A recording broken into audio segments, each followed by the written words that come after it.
just so you know, the Behar thing that you taught us last week really motivated me to, when I'm lazy to do something, it motivated me to act like a Behar. Wow. Amazing. It really gave me that extra physical. Thank you. Incredible. Okay. So now we're going to do Perek Beis of Tanya.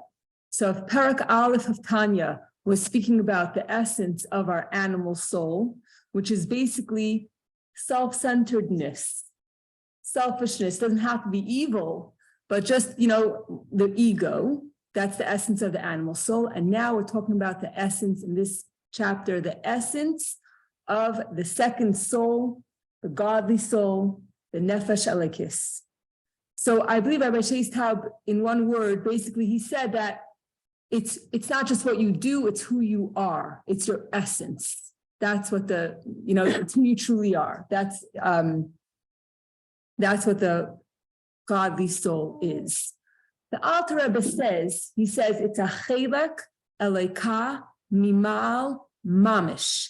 It's an actual piece of God.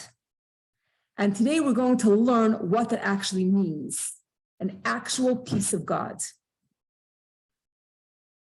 Before the Alter Rebbe, there were a lot of people, they were Kabbalists and there were people that were philosophers, and they all were faced with this dilemma.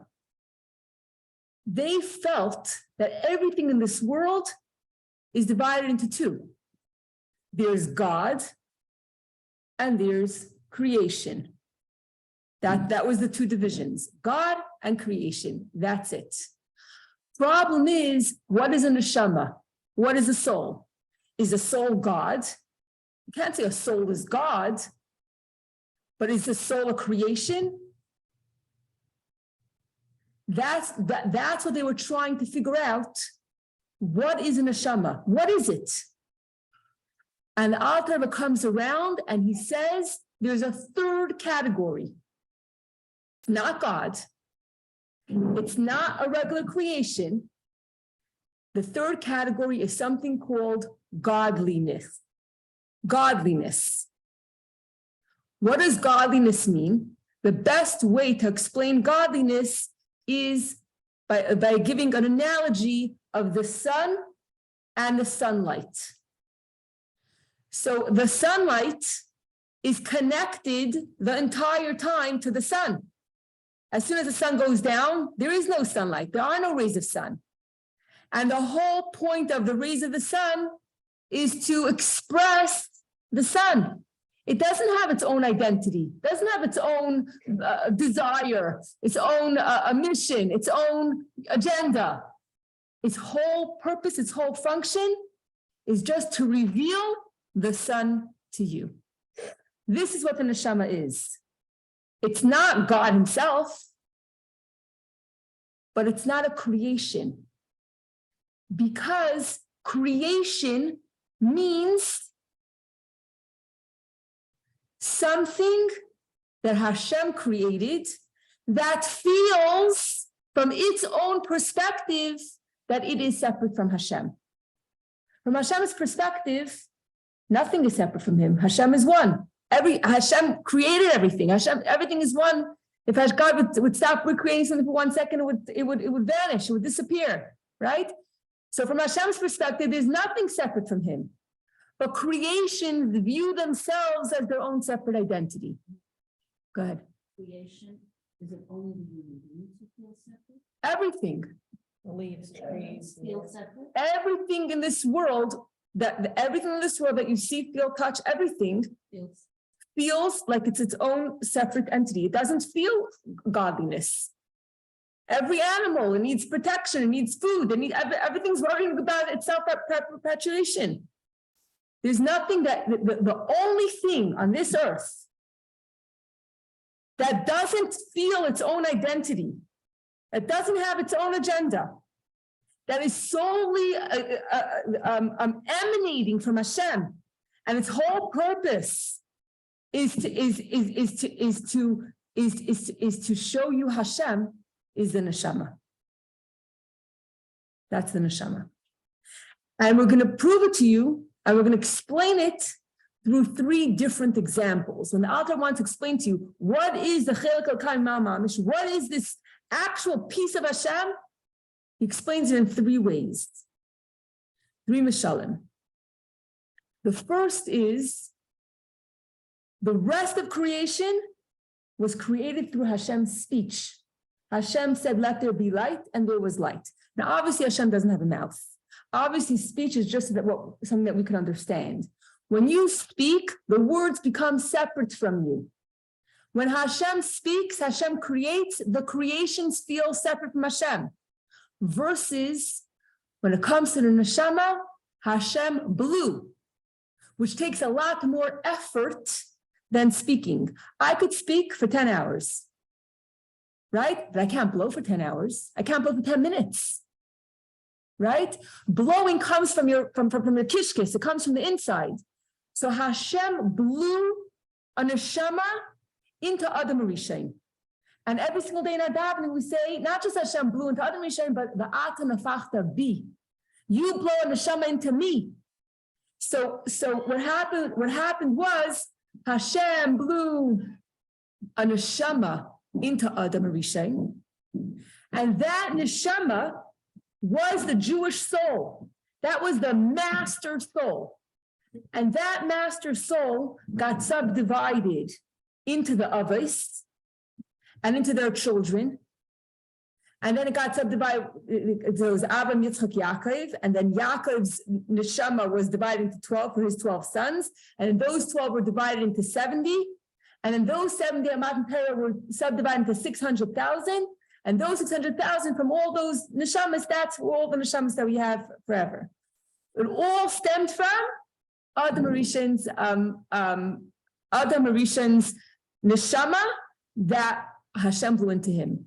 And before Chelek Eitz Hadas, before evil was mixed into anything, Adam carried the Jewish soul, and there was no Gentile souls. It was just a Jewish soul. And then after the sin, that after evil mixed in, then Adam was also from him came the souls of the rest of mankind as well. But originally, it was only the Jewish soul. So Adam was basically the first Jew. And so the first example in the Tanya that explains what does it mean that we have a Chelek al-Kaim Ma'amamish, we have an actual piece of God. The first mashal, the first analogy is that everything else is created through Hashem's speech. Neshama comes from Hashem's blowing. Hashem blew it into us. Now that's wow. That's incredible. The next analogy is between thought and speech. So again, speech is, we have it twice. What's the difference between thought and speech? So again, speech is something that's outside of me. Thought is still part of me. It's one with me. I don't share it with the rest of the world. So where do we come from? Every neshama comes from the chachma. We come from Hashem's chachma, Hashem's wisdom, Hashem's innermost thoughts, which is united with him. Now, our thoughts are united with us. When I'm thinking, I'm just thinking. No one else knows what I'm thinking. But still, I am not my thought. My thought, not me, separate. By Hashem, it's different. There's three things. There's me.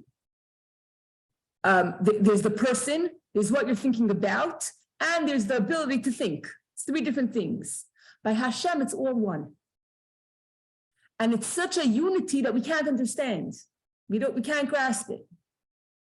But in any case, Hashem,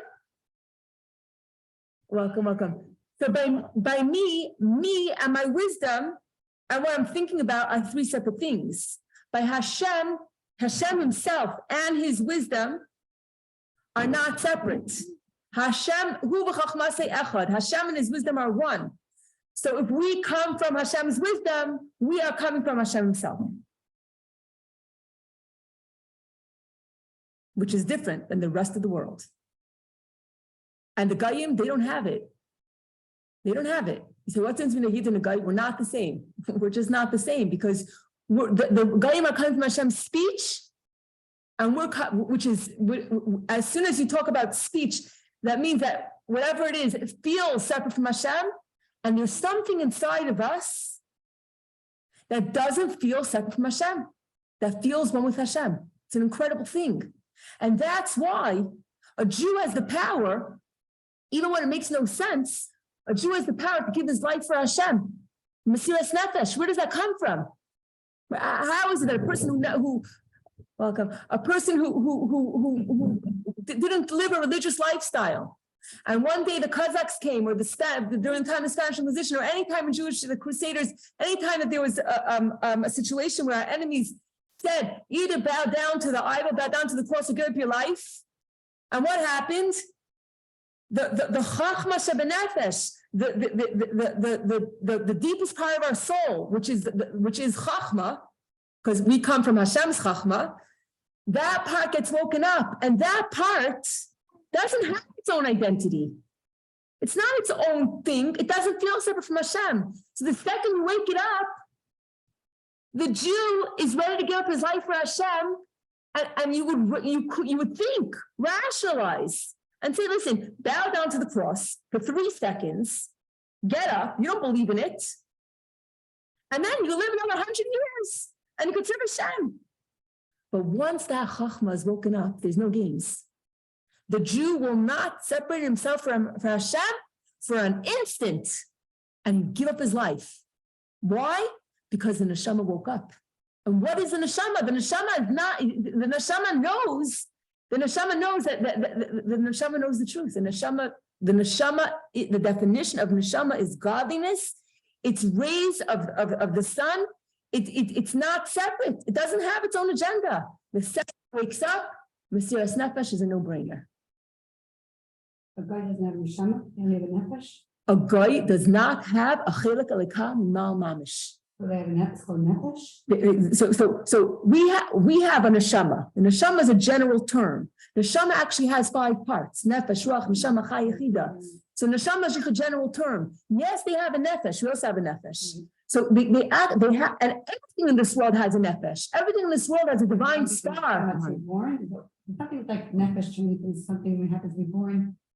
Like in the stomach is something, and then you turn, like once you're born, there's something like, I know there's something like something happens at birth, like the neshama, something. The neshama, nefesh, I think when it's born, becomes like a neshama.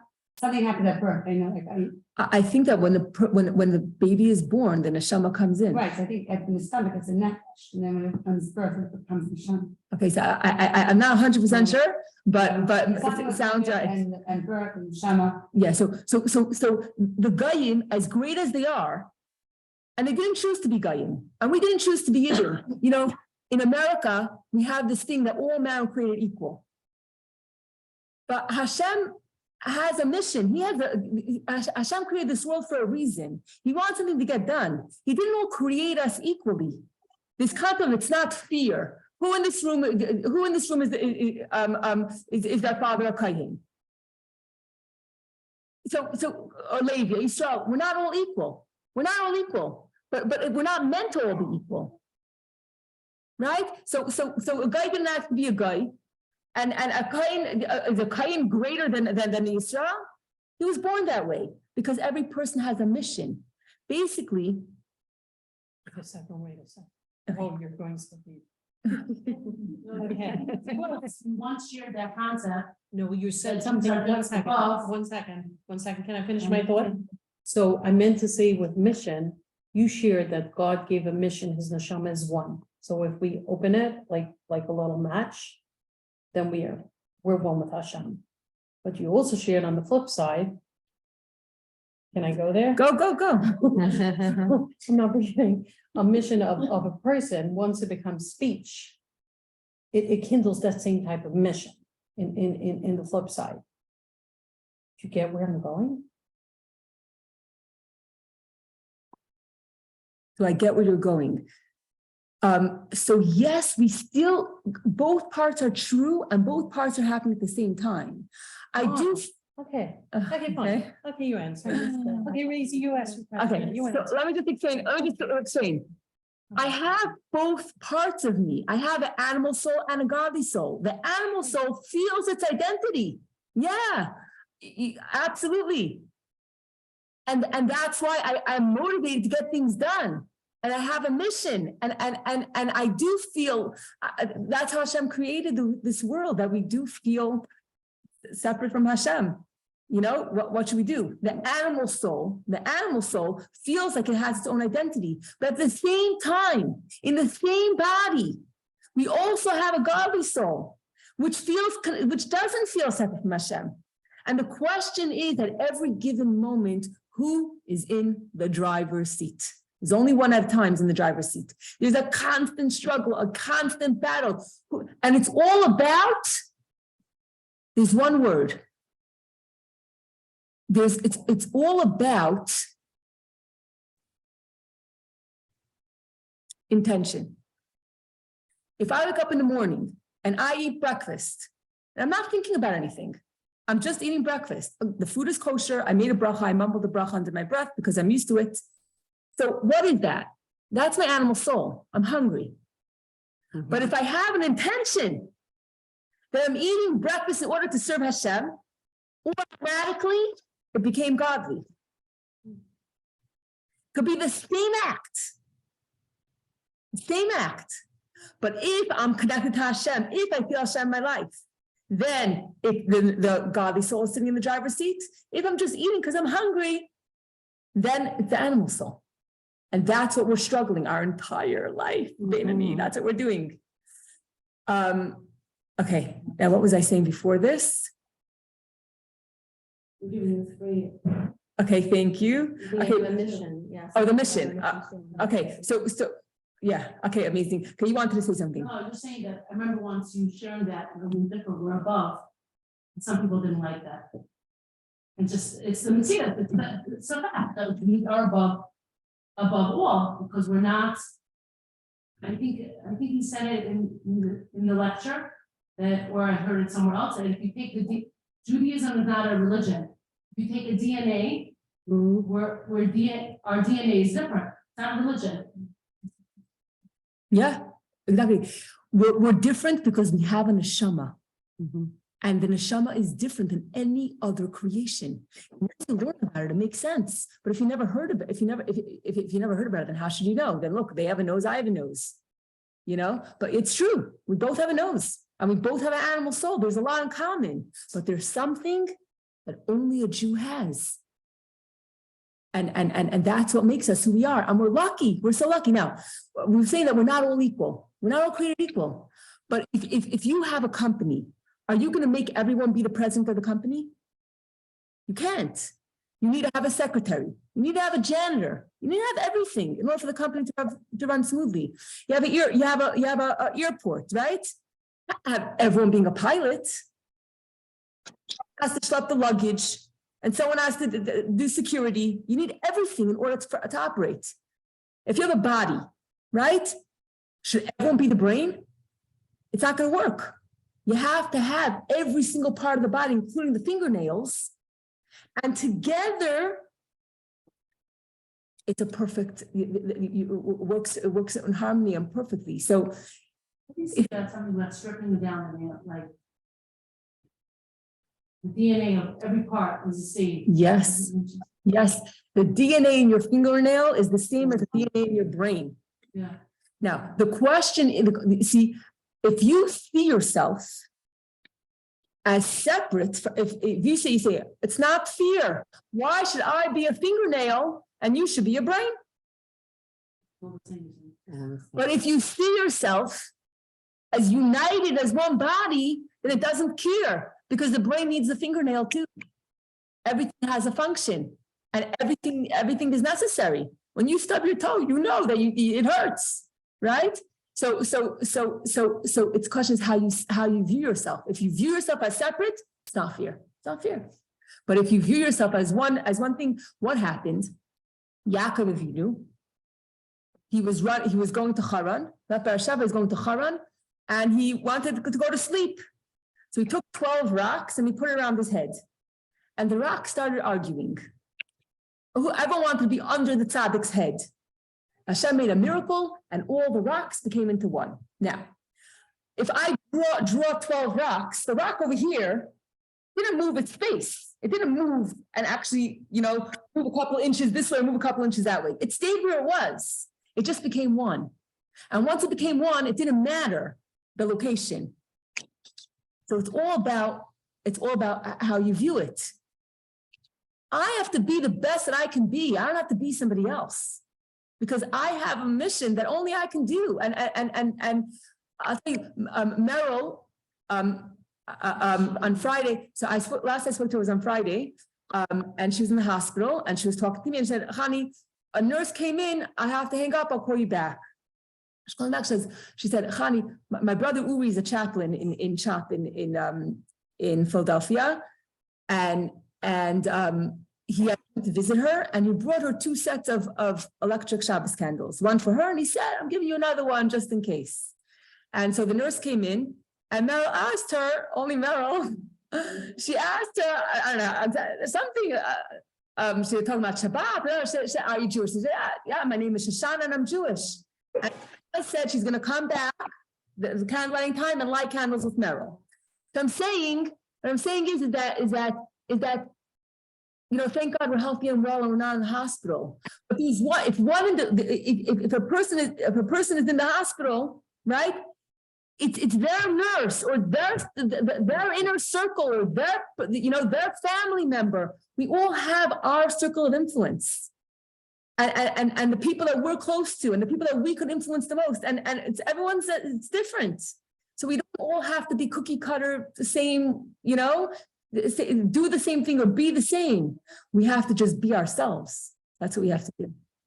I was hearing a podcast about raising kids, and it's exactly what you're saying. How when you instill your child with that empowerment, that first of all they're part of Hashem, and they have the ability to do whatever.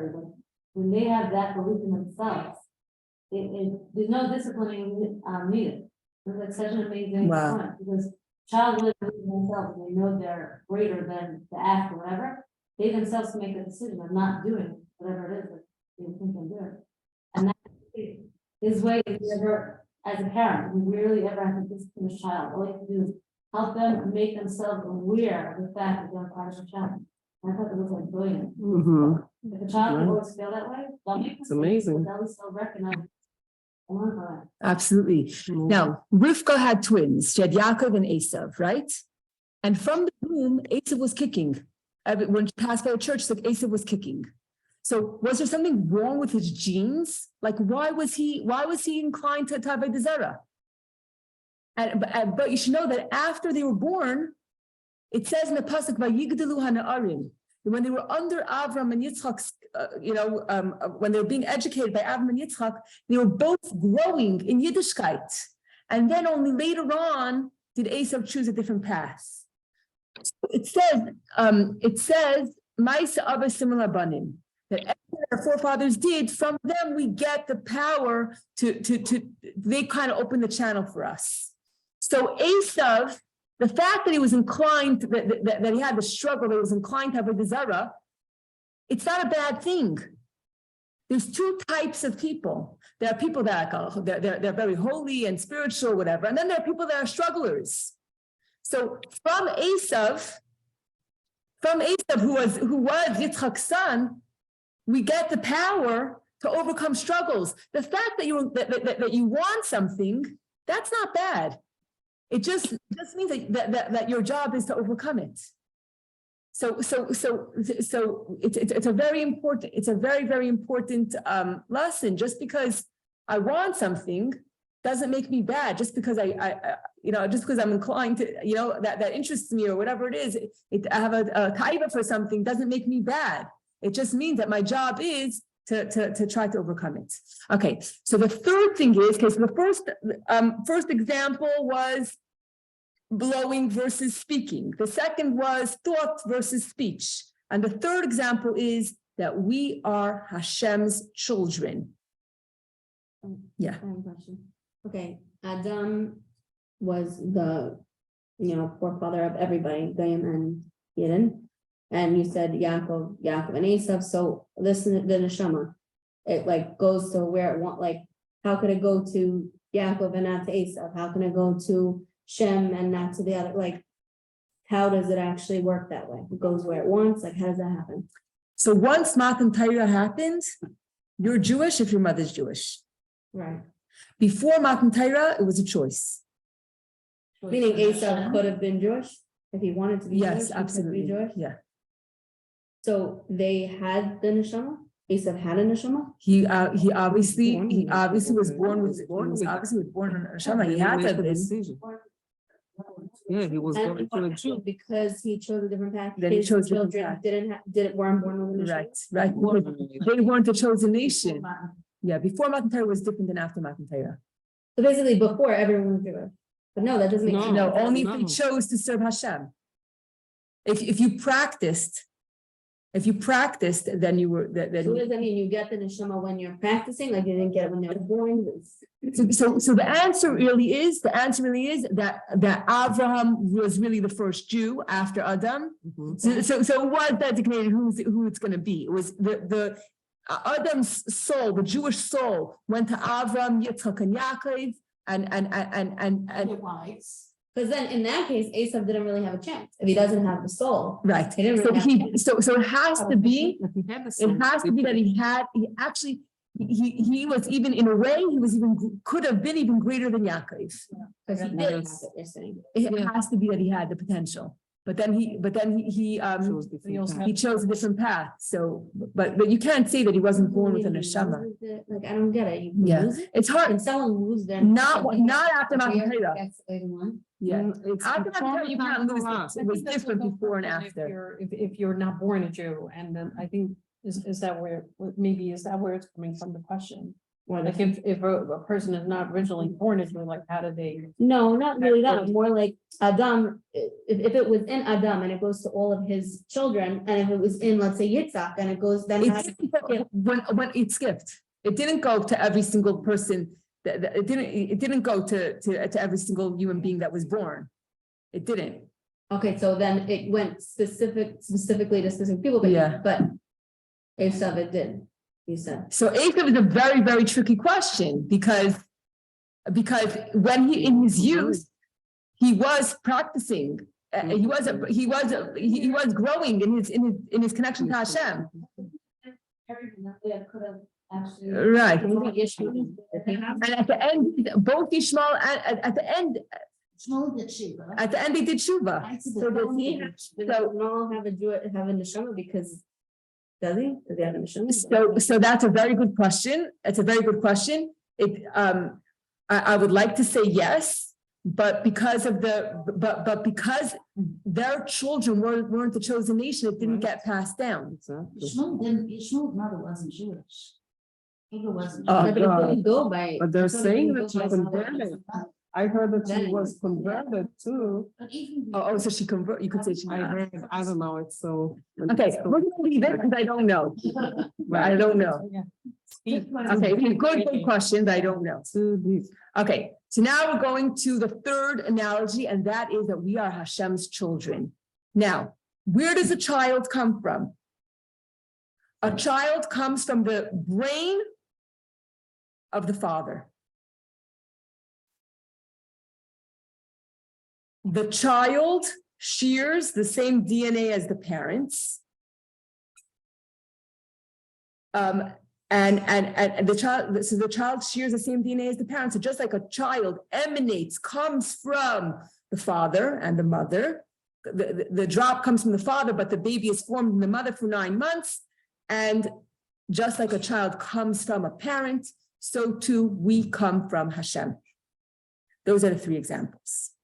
Now the question is, how come all souls don't look the same? Which is what we were saying.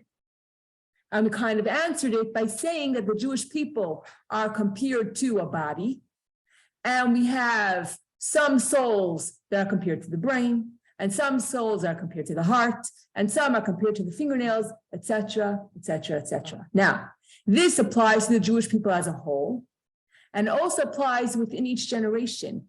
So in the world, every generation we say it gets better and better. And what the doctors and scientists discovered 100 years ago is irrelevant today.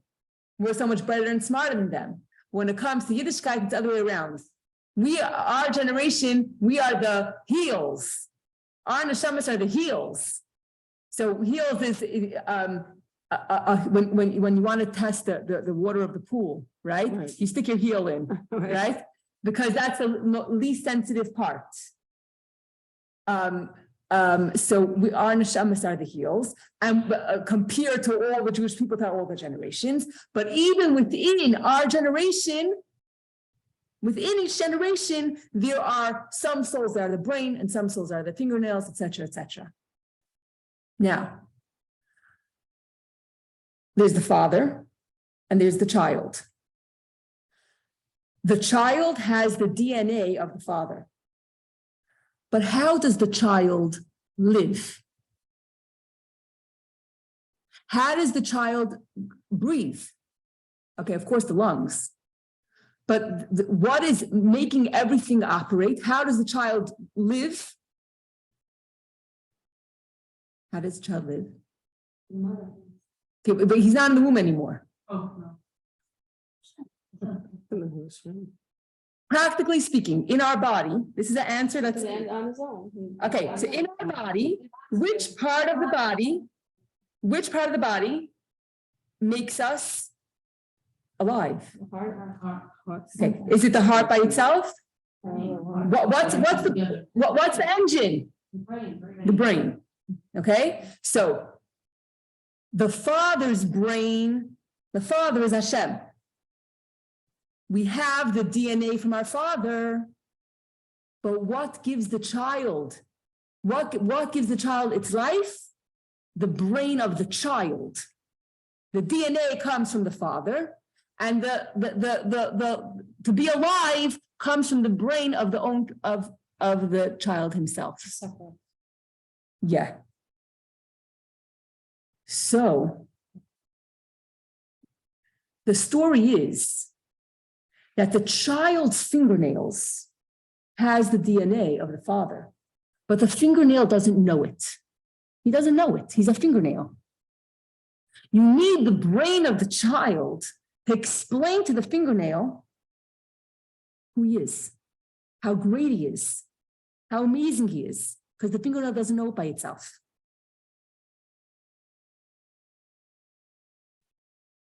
What is the brain? What is the child's brain? The child's brain, whose function is to remind you who your father is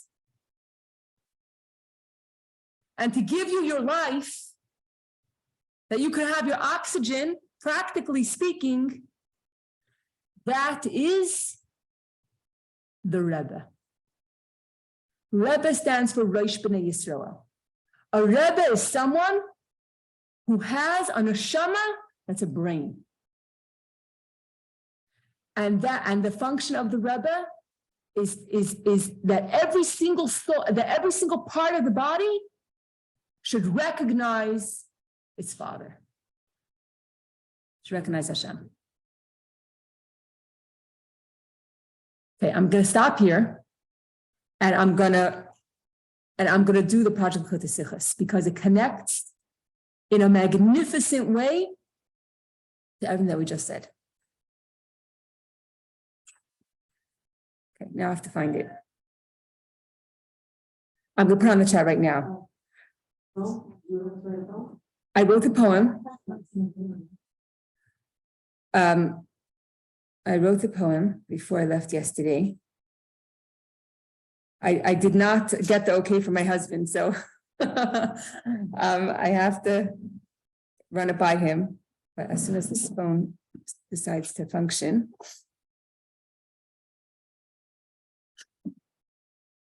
I go to the fingernails. Yeah.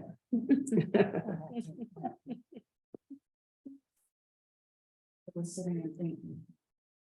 Oh, my God. I'm sorry, I'm waiting. You should say I have a question. No, it really has to It make does. sense. It does. It really does. But I do know that without, for me, it's that everybody has their connection. Without this brain, we really don't stay connected. It's a constant, we constantly have to stay connected to our brain in order to stay connected to Hashem. We can go down so fast if we don't stay connected. It's very a important to struggle. realize, I kind of feel like it's a clock, you know, it's like tick tock, you know? it's very important to realize that a Rebbe is not, there's a lot of people that know the entire Shas. It's not just a technical thing. If I take my milchik knife and it fell into a fleshik pot, what do I do with it? What do I do? It's not just that. A Rebbe is not just someone that's a little bit smarter than me and knows a little bit more than me. And one day, if I work hard enough, I'll be even smarter than I'll be even smarter than him, and I won't need a Rebbe. No, that's not a Rebbe. A Rebbe, there's a Rebbe and there's a Rav. It's two different things. A Rav will practically tell you, what the halacha is. And that's very important. Everyone has to have a Rav, and it says in Perek, you have to have a Rav. A Rebbe is a brain soul that has the job of giving you your oxygen. That's what a Rebbe is. Okay, and I'm gonna just post this. You post it on the chat? Yeah.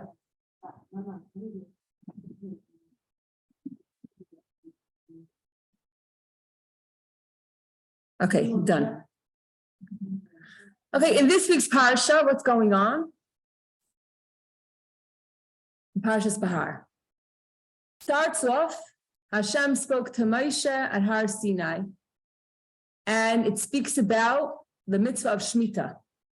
6 years, when you enter the land, 6 years you shall plow, 7th year you shall rest for Hashem.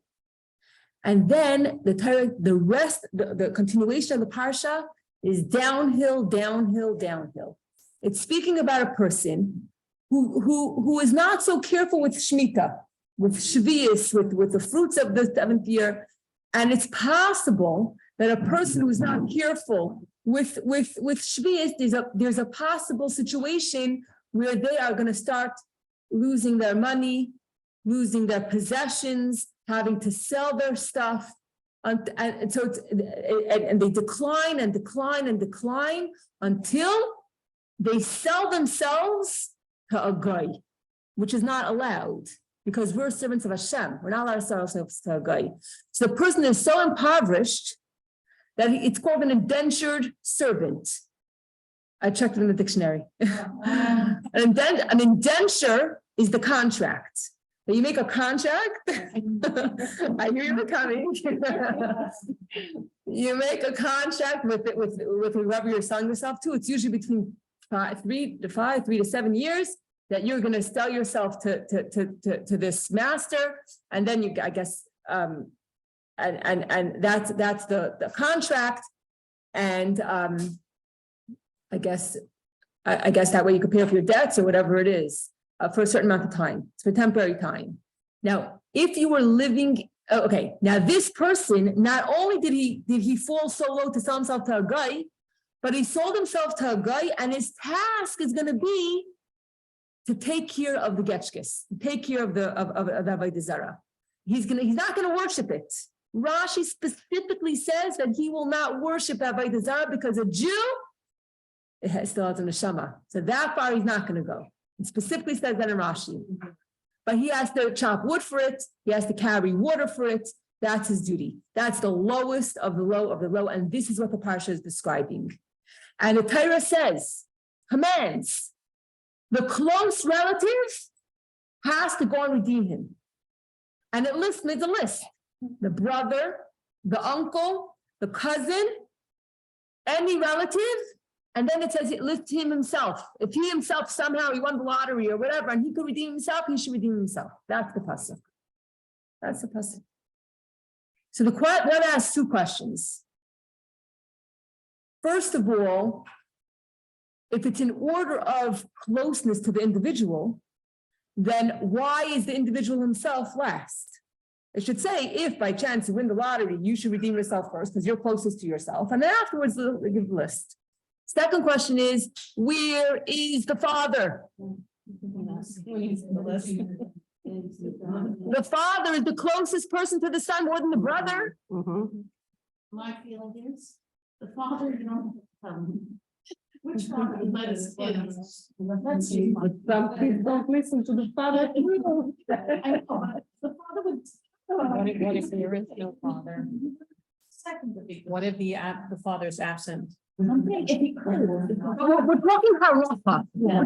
Halacha here. It's not about feelings. Right. Okay, where is the father in the picture? Interesting. So the Rebbe explains that this is not just a story, a very sad story of someone who lost their money. This is a spiritual situation. Mhm. This is a person, you know why the father is not mentioned? Because the father is Hashem, and he forgot about Hashem. And that's why he landed in such a position that he's chopping wood for the Avodah Zarah. That's why the father is not mentioned. And what's your job? You go and redeem him. That's a Rebbe. You understand? A Rebbe is someone who can look at this, at these psukim and say, hey guys, it's not just talking about someone who lost their money.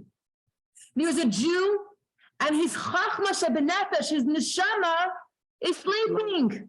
He's a toenail. He has no idea but what his DNA is. And the Rebbe says, every single one of you, every single person has your circle of influence. You have to go and save him. And the closer you are, the more impact you have. The more you care, the more you see, because what happens is sometimes when a person goes off the derech, the family, they're hurt, and they're hurt and they're upset. That doesn't look good for themselves. And if you're just thinking about yourself, then you can't help. But if you, but a family member who cares about the individual, that cares about the family member like they should, and is not embarrassed, right, for themselves, then they're the ones that can have the greatest impact because they truly, truly love their family member. There's nothing like family. There's no one like family. And that's why the closer you are, that's the priority, the order of priority of your obligation to redeem the family member. And why does it list the person himself last? Because a person who's in jail can't redeem himself. But you have to help him, not just give him a fish, but teach him how to fish. Can I give him an analogy? Yes. A family member that got into a bad addiction, and when he tried to, everyone was like, just stop. He said, it's like you go into a pit and you threw away the ladder, and now in order to get out, he needs to claw his way out. But It's somebody impossible. else can come and give him a ride. Right, right, exactly. It has to be someone that's in a higher place than him. He can't get himself out. Even if it's someone who's a little bit higher than him, could throw him a rope, throw him a ladder. We all can help someone. We all can do something to help someone, and we have to help them to be able to stand on their feet until they themselves can redeem themselves. Until they're strong enough that they could redeem themselves. So it is written last because initially they can't save themselves on their own, but you have to help them to not just inspire them and walk away. If a poor man is collecting tzedakah and you give him $5 and you walk away, you help him for 1 minute, you help him for lunch, but now his supper, he's gonna be hungry again. You have to help him in such a way that you could actually that he could actually that he could redeem himself, that he himself can truly be free. So everyone can be saved. Everyone has to be able to be saved because who are you? Because you have a neshama. Everyone has to be able to be saved. You know what? I know where you're coming from. I have to say, I went through a situation with someone that was struggling, okay, with addiction. And I went to therapy, and that therapist was a professional, like beyond a professor. And he met this person and said, I'm sorry, but you cannot. You need another professional. It's impossible.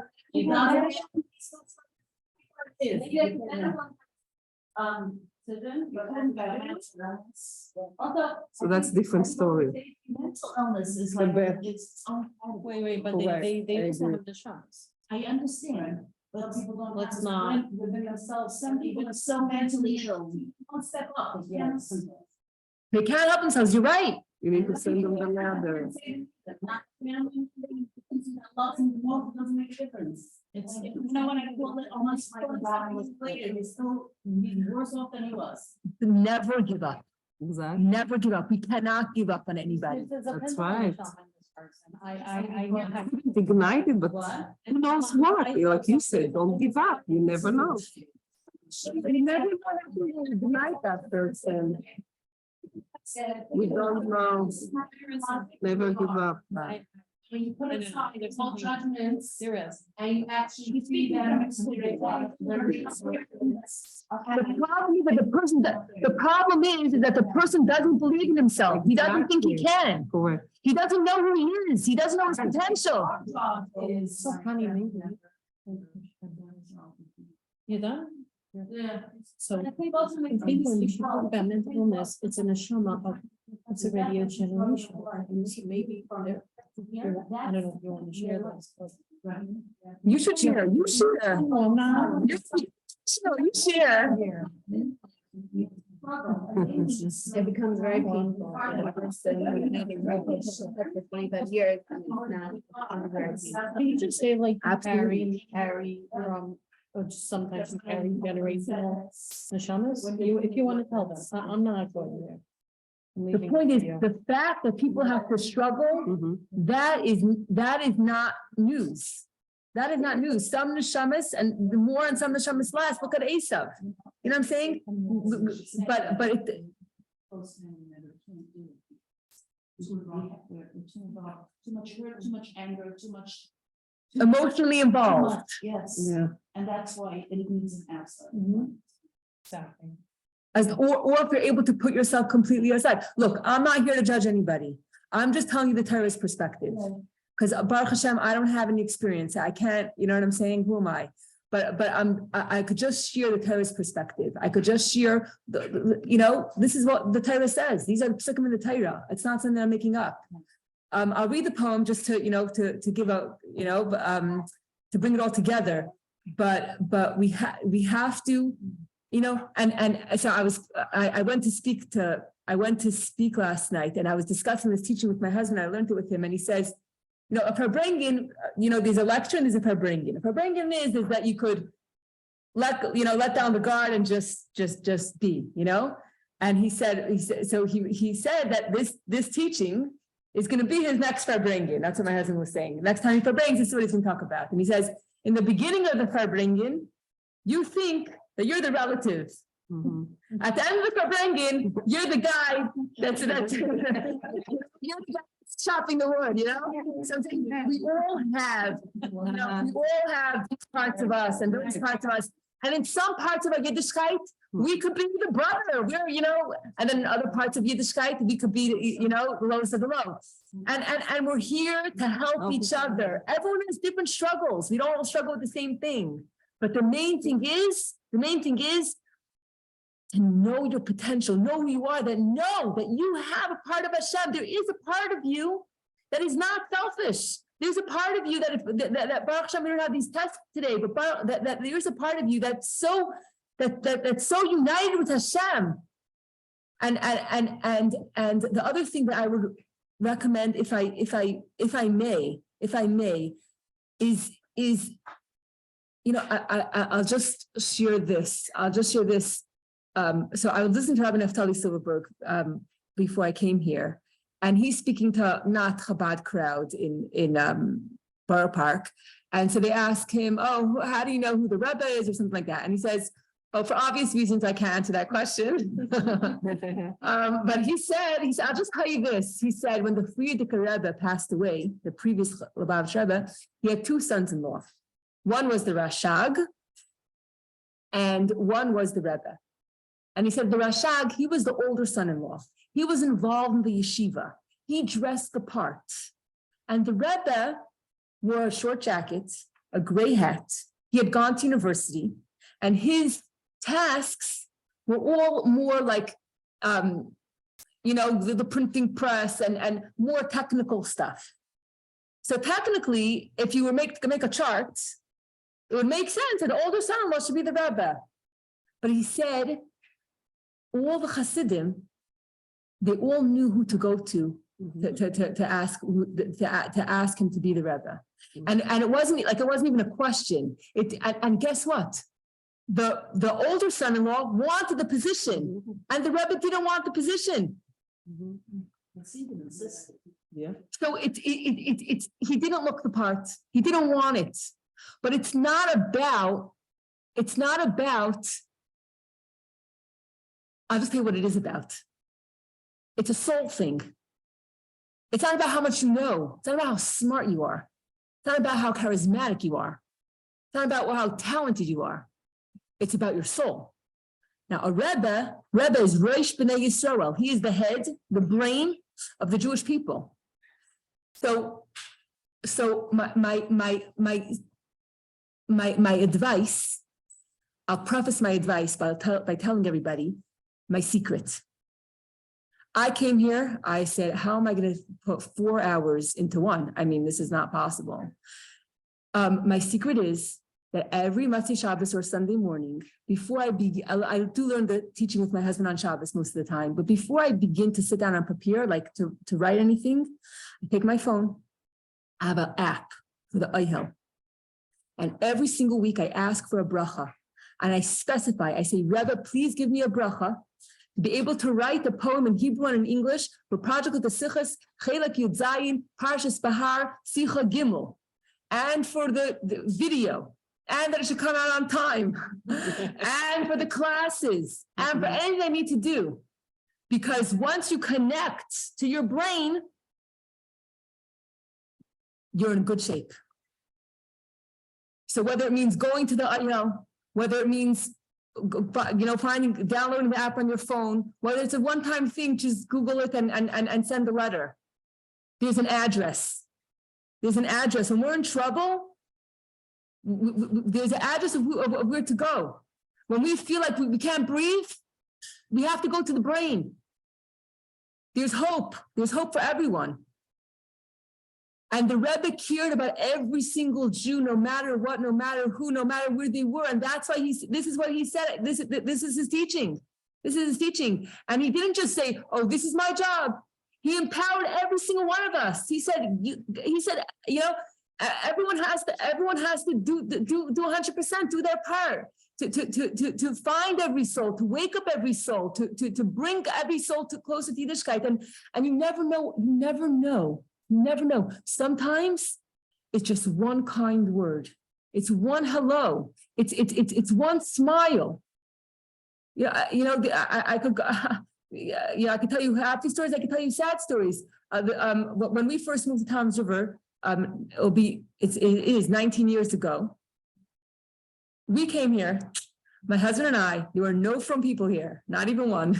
Mm-hmm. And I grew up in Crown Heights. I didn't really know. I mean, I went to Vermont for camp for a few. I didn't really know what Sichos meant. I thought you moved to a place and it's hard work because you have to cook for 100 people. I mean, The hard part was that we came here.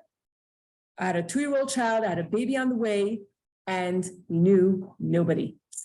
That was the challenge.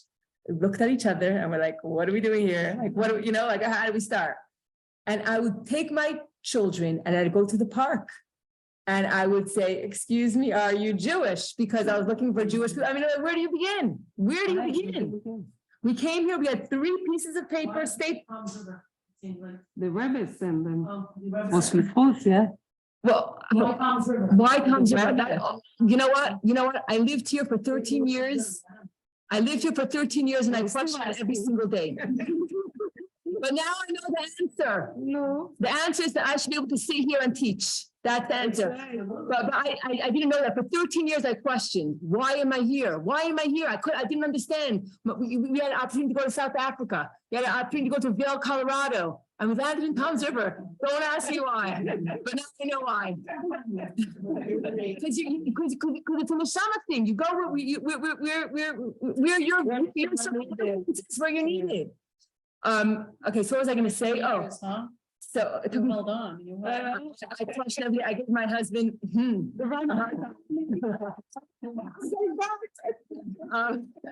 But I'll tell you. So I go to. So I was living here for an entire year. And I hadn't met even one person with a child that was Jewish. We had 3 pieces of paper with a staple that had names of seniors, people that were like, I don't know, at least 70. That was like the youngest person that was on the list. And I called the first person we made cold calls. First person I called, her name was June Feldman, and she invited us to come to our house. And she gave us a check for $18, and she said, "Go back to Brooklyn. Nobody needs you here."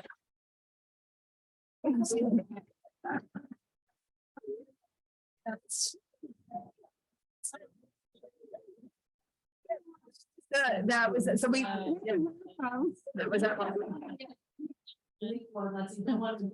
Another neighborhood. They don't know yet how that neighborhood will pan out. There'll be poor people for sure, right?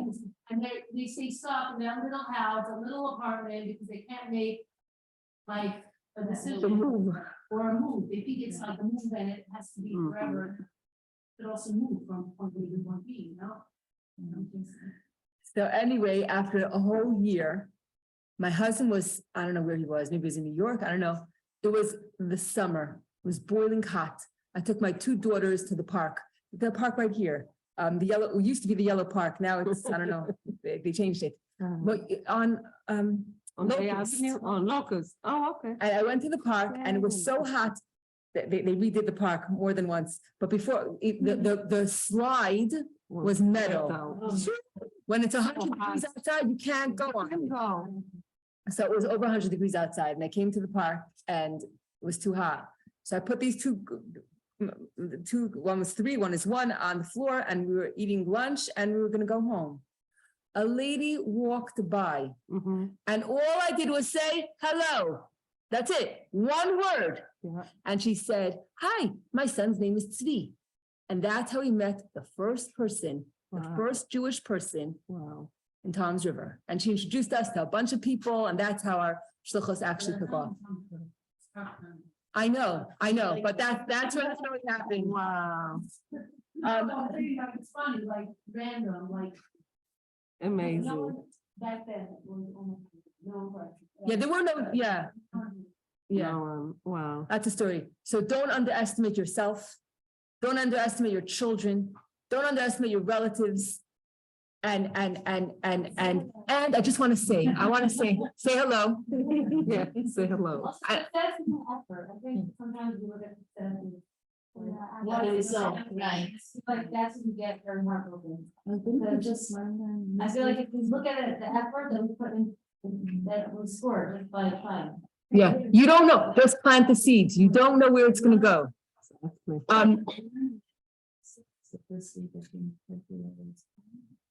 Yeah, it's talking about the converts. The Yes, that was one of the Sichos. Yeah, that's this. That convert, even if let's say Belila, that at the end he falls, he still gets tremendous reward for becoming a convert, for giving it a love for Hashem. Yeah, I want to say 2 tiny more things. One thing is that the whole journey of any poem, the Tanya poem, any poem, it all began because there was a girl that needed a bat mitzvah, and I wrote and she was reading the Eishes Chayil, and I wrote tiny little poems because every verse in Eishes Chayil alludes to another biblical Jewish woman. And I couldn't write to save my life when I was in high school, but I needed it to make her a meaningful bas mitzvah. One girl, and unfortunately, she's engaged to someone who's not even Jewish. But she gets the credit for 100 pages of, what is it? Yeah. Wow. I could send it to you. She gets the credit for over 100 Tanya poems, and for every poem for Project of the Sichos, and Dorit, that has a whole story with Dorit, but all Dorit, can I say? Yeah, I think so. Basically, I wrote the poems for this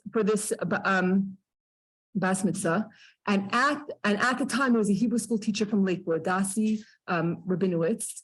Her maiden name was Grumberger.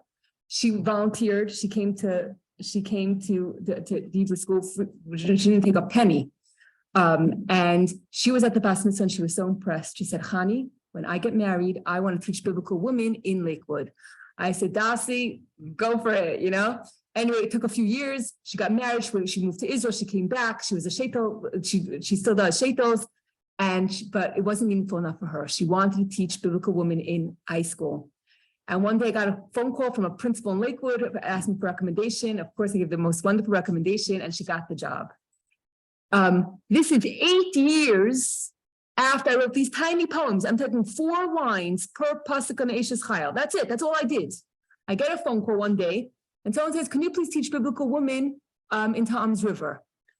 I said, "Biblical women in Tom's River." I said, "You heard the story." I said, "Sure, but like, where'd you get my number?" She said, "Oh, Dasi." I said, "Dasi, let Dasi do it. She's teaching this in high school." Dasi said, "You have to do it." I said, "Okay." So it only lasted a few months because she moved to Florida.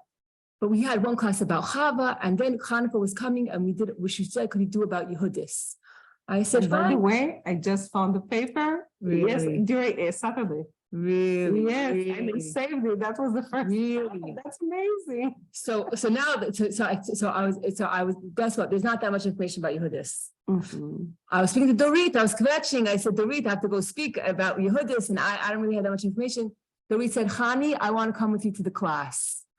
I said, "Okay," and Dorit came, and then we were very welcoming. At the end of the class, Dorit said, "Hani, I want to go to the mikveh."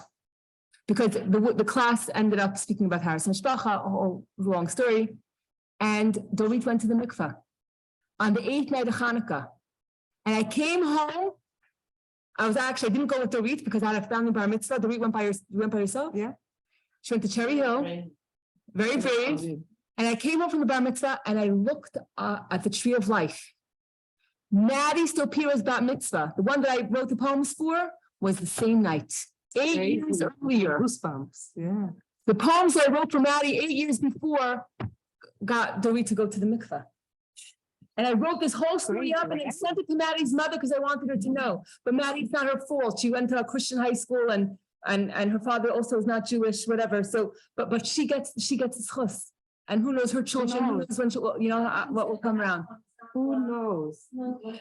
Yeah. That's her journey, but we don't know where it would end at the end. Yeah, and I'll say one more thing, because this is how Rabbi Naftali Silberg ended his class. And he said, someone writes to the Rebbe a letter, and he says, "How can I connect to you if I never met you?" And the Rebbe says, by me seeing your face, that's not what's going to make the connection. Because it's a soul thing. Remember, it's a soul thing. And neshama feels a neshama. It's not about, what color eyes do you have? There's 3 things. How to connect. The first is to listen. To listen to his directives. So that's like very practical, like in thought, speech, and action. The second, a bond is an emotional bond. That you actually have a love for the Rebbe. And the third most important way to have a connection to your brain, the Rebbe says, is by learning my teachings. And that's what every single one of you is doing here today. So you're all connected to the brain. You're all alive. And our job is to wake up. Wake up, wake up our families, wake up our relatives, wake up our inner circle, our outer circle, and help every soul, whether it's a hand, whether it's a fingernail, whether it's a foot, and every part is necessary. Because who wins the army? You can't just have generals. The foot soldiers are the ones that win the battle. You need a general to tell them what to do. But you need the foot soldiers. We're the foot soldiers. We might not be the heart or the lungs. We might not be a brain. But the way we're going to win this Gullus war is through the foot soldiers. So we have to wake up the foot soldiers. Right. We have to let the foot soldiers know who the general is. And we all work together and we realize we're really one. That's how we're gonna get Mashiach. Oh, Amazing. Polar opposite of him. So he evaluated this person. Who's And from this? what he could see with his eyes, he decided if he go away, this person can't be saved. Oh, A Rebbe is the complete opposite. He's Wow. right.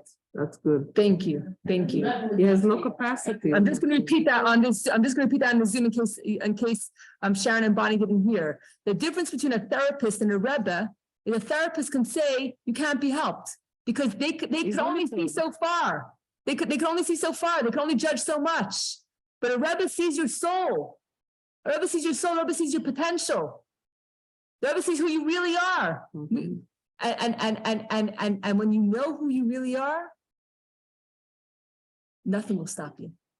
When you believe in yourself, when you know your potential, when you know that you have a Chelek mamish, you have infinite power because Hashem is infinite. I will say, people who are struggling sometimes, they dish it out to their family members the most. Of course. And they need their family members the most. At the same time, they're pushing you away and they need you. And really, truthfully, the only ones that could help, the only ones that could really put them at peace is their family members. But they do everything to push their family members away. Mhm. So it's a very big, Yeah, and it was a testing the limits. yes, Testing the limits. Will you still love me if? Exactly. yes.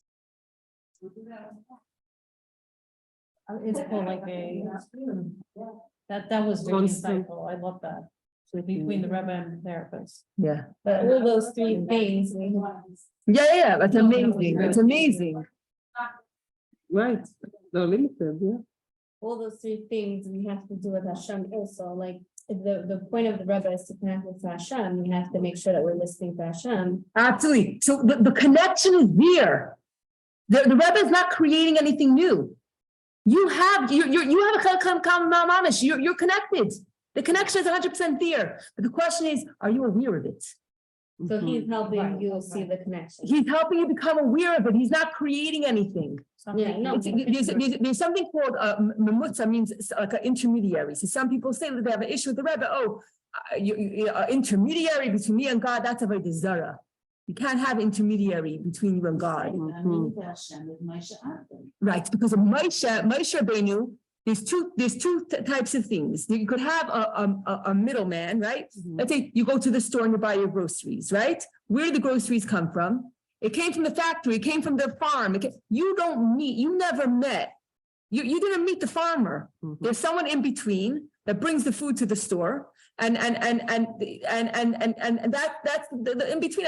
And guess what? You're pretty dependent on the store to be able to purchase your food, right? That's the middleman. Mhm. That's not what we're talking about. We're talking about a shadchan. Okay?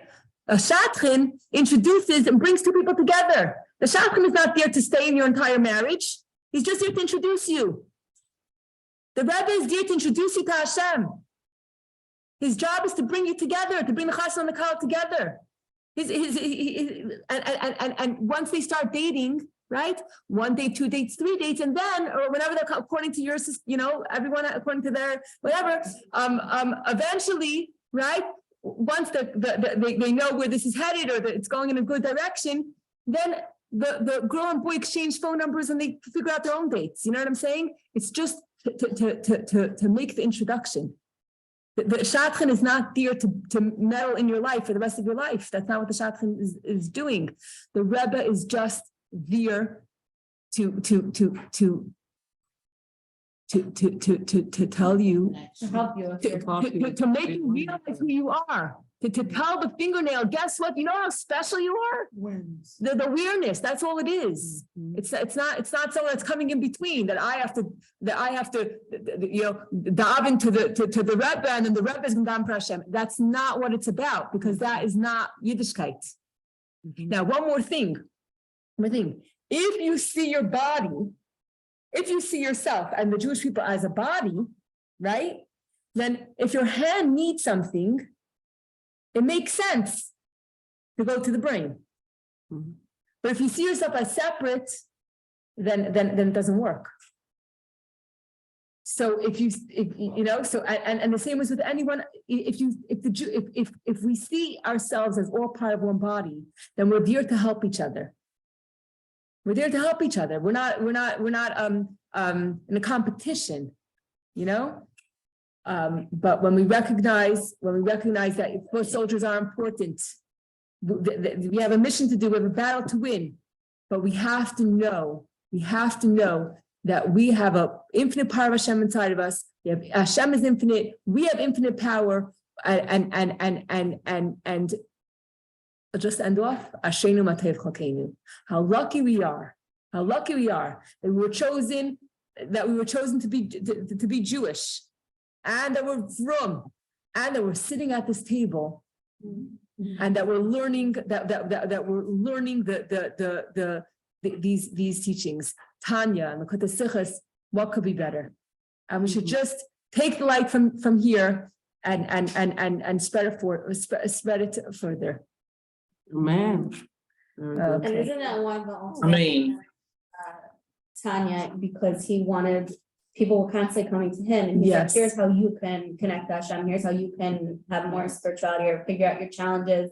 You can read this, so you don't have to constantly come to me, because he didn't have, whatever, he had a lot of people. There was tens of thousands of chassidim. Right. Yes, that's absolutely true. So last week I said that there were three giants. There was the Alter Rebbe, Rebbe Likkutei, and Reb Zusha.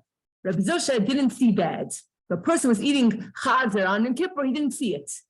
Rebbe Likkutei, if he saw someone doing something not good, he was always melamed Sichos. He would always find, he would always still find something good about them. Like if the guy was oiling his wheels of his wagon with thousands of look, even while he's oiling the wheels, he's still bound to Hashem. And the Alter Rebbe, he saw the bad. He wasn't sugarcoating anything. But the Alter Rebbe, his job was to take you out of the mud, to help you with your struggles. And now I'm going to add one more piece. I'm going to say, if the Alter Rebbe took us out of the mud, the Rebbe teaches us how to shine. The Rebbe makes us shine. Beautiful. Yeah. Would you say that some that's not doing doesn't struggle because we don't have the results of God's own animal soul? And I'm hoping that to be normal. So that's very interesting, because if you listen to Rabbi Sheistel's class, Right. he that was amazing, because he was saying that he was at some kind of event and there were a bunch of priests and different religious people. So I remember all the details. So basically the question was, why should you be moral? So everyone gave an answer, and he said that the common denominator is what selfish reason is there for me to be moral? But a Jew, you say, yes, they have struggles. Should I be moral? Should I not be moral? But it's all what's in it, what's in it for me. But a Jew is a Jew, as we said, a Jew has godliness. A Jew has a part that's not selfish, that's truly connected to Hashem. But he said that there's a nefesh seichel or something, and he had, that's like the interface, and non-Jews have that. Think about morality, they can intellectualize it. That's intellectual, And that's what I guess the morality and non-Jews, that's what I think he said. But what's the difference between Al Qaeda and Al Qaeda? And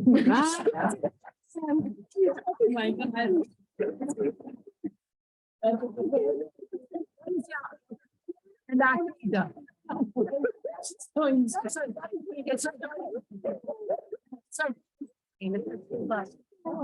That's pretty good. The Al Qaeda was done. There was not one person looking. There was not one news reporter there. There Right. was nobody there. It was done because Adam Avinu was listening to Hashem. With the terrorists, when they do what they do, it's for a reason. The families will get rewarded. Will be named after them. It's all about themselves. They'll get 70 virgins in heaven or whatever. It's about themselves. Right. It's all about themselves. And when he goes up his life, It's because he revealed his Crazy, right? nefesh. This is a good one. Wow. you're like going so strong.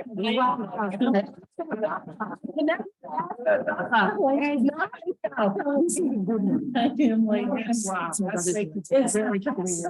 Okay, I'm gonna stop it. I'm gonna stop recording, stop the class before I continue talking. Okay, thank you all for coming. Thank you for joining. Okay.